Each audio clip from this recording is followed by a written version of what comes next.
Չցանկանալով մտնել նրա մեջ, որ եթե այստեղ խոսվում է, չէ, ասենք որ ամենայն հավանականությամբ դա պետք է համարվի որպես ապատեղեկատվություն։ Բայց ինչևէ, չէ, եթե ազգային ժողովի ամբիոն համարենք, ներողություն ավարտեմ, ինձ թվում է հնարավորություն կունենաք, ես չգիտեմ ինչի մտածում եմ դուք ինձ հարց եք տալու, էլի, կունենաք այդ հնարավորությունը։ Ուրեմն խնդիրը ինչի մասին է։ Հայաստանի Հանրապետությունում գործում է հետևյալ համակարգը։ Բացարձակ հետաքրքիր չի եւ կապ չունի, թե քրեական գործը ինչին է վերաբերվում, ինչին ուշադիր եղեք։ Շատ կարևոր է թե ում է վերաբերվում։ Հիմա իմ հոր, ես ճիշտ ասած, եթե զգացել եք, բավականին եւ իմ գործից չեմ անդրադարձ կատարել եմ, ստիպված եմ, ոչ իմ ընտանիքից եմ ցանկանում խոսել, բայց այստեղ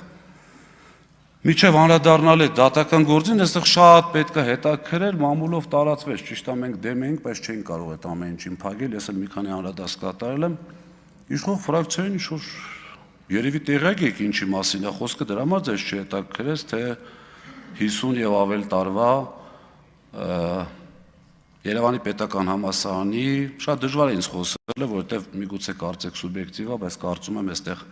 շատ մարդիկ կան նստած, որոնք ավարտել են այդ բուհը եւ այդ ֆակուլտետը, ամեն դեպքում կարող էր հարց առաջանալ, բայց դա ուղղակի հռետորական հարց եմ տալիս, դա ձեր խղճին, թե ինչու սեպտեմբերից չի երկարացվել պայմանագիրը։ Տենց ունեմ ես միտք ու շատ համոզված միտք ինչի համար չի եղել, բայց խնդիրը այլ է, երկու ճանապարհ կա։ Ապօրինի գույքի այսպես հարուցելու վերաբերյալ։ Մեկը քրեական գործով անցնելու դեպքում է, երկրորդը ՕՀՄ-ը, որը իմ կարծիքով բացարձակապես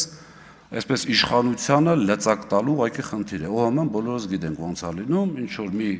օպերատիվ մարմնի աշխատող մի հատ զեկուցագիր է գրում, ասում է, «Այստե տենում եմ ոնց որ խնդիր կա»։ Այդ գործը գնացել է դատարան, դատարանը քննել է, մի քանի նիստ հետո դատախազությունը գնաց այդ գործը հետ է վերցրել։ Չի կարճվել, դատարանը որոշում չի կայացրել, գլխավոր դատախազությունը գործը հետ է վերցրել,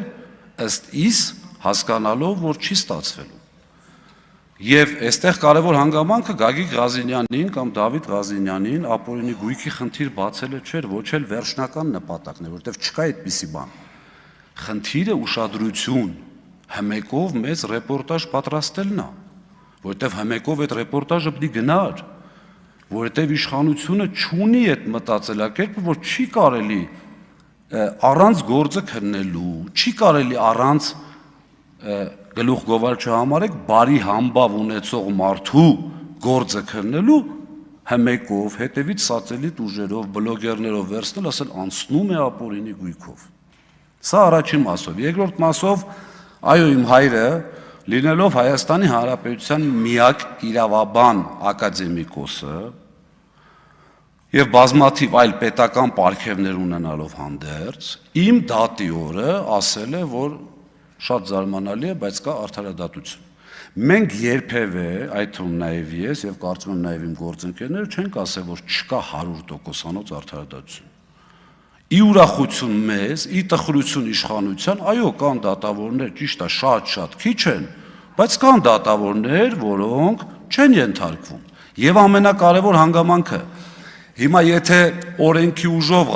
մենք այսինքն իմ հայրը լինելով իրավաբանության ժամանակակից, այսպես ասած, մի բազմաթիվ օրենսգրքերի հեղինակ, ընդհանրապես անկախության ժամանակվանից այստեղ ունեն երջանկա հիշատակ Էդվարդ Եգորյան, որը մասնագիտությամբ իրավաբան չէր, բայց պետաիրավականի նախագահն էր, հավաքել էր, այսպես ասած, լավ մասնագետների, այդ ակունքներում կանգնած մարդ լինելով, պետք է երևի ուրախանա, որ օրենքի ուժով պատգամավորի անձեռնմխելիություն ձեռք բերած անձին դատարանը ուղղակի այլ բան չունի անելու, չի կարող։ Չնայած հաշվի առնելով ինչեր է կատարվում, կարող է դա քաղաքական իշխանության կամքը լիներ։ Ամեն դեպքում կարծում եմ, որ այո, շատ փոքր տոկոսով կա արդարադատություն։ Եվ Աստված չանի, որ այդ փոքր տոկոսը զրոյանա։ Հիմա պատրաստ եմ պատասխանել ձեր հարցերին։ Տեխնացուին հարցեր տալու համար կարող եք գրանցվել, հարգելի գործընկերներ, գրանցում։